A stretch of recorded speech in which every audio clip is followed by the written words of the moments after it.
Depuis un moment, le cercle de Bourem dans la région de Gao est confronté à une pénurie d'eau. Selon des sources locales, chaque année en période de chaleur, le cercle fait face à des problèmes d'eau. Par contre, cette année, un nouveau seuil a été atteint. En effet, c'est la société de gestion de l'eau potable Somagef qui fournit les différentes localités. Toutefois, le fonctionnement des pompes de la société est lié à l'électricité. Ainsi, en raison du délestage auquel le pays est confronté depuis l'année dernière, les pompes de la Somagep sont en arrêt selon les populations locales. Pourtant, en cette période de forte chaleur, le besoin d'eau est crucial. Malheureusement, la demande en eau est supérieure à l'offre à Bourem et les puits sont complètement secs. Comme alternative, certains se rabattent sur les quelques forages qui existent dans le cercle, d'autres par contre se ravitaillent dans le fleuve. Toutefois, les quelques forages ne peuvent combler la forte demande et l'eau du fleuve non traitée est nocive pour la santé. Selon Abdul Karim Samba, président de la coalition des anciens mouvements et organisations de la résistance civile de Gao, en plus du cercle de Bourem, la ville de Gao est également impactée par le problème d'eau.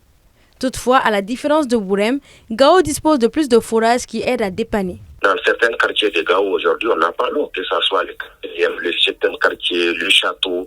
Même moi, je suis comme on appelle, à 500 mètres de la station de la ville de Gao. Quand il n'y a pas d'électricité au niveau de la station, mais je vous avoue que je peux faire 5 minutes avec un seau d'eau. J'imagine un peu la personne qui se trouve à 3-4 km de la station ne peut même pas avoir un goutte d'eau. À Gao, l'avantage un peu qu'il y a assez de forage. C'est-à-dire que chacun est en train de faire son forage dans sa maison.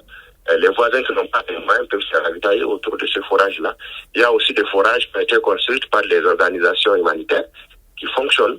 Donc, il y a des endroits aussi, des forages, pratiquement dans le cercle de Bourem. Il y a des forages qui ont été, n'est-ce pas, construits, mais malheureusement, les panneaux ont été volés par les gens, sabotés par des trucs. Donc, du coup, ça ne fonctionne pas parce que là aussi, il faut des panneaux pour faire monter l'eau. L'eau étant un élément vital, les populations de Bourem espèrent qu'une solution urgente sera trouvée dans les plus brefs délais.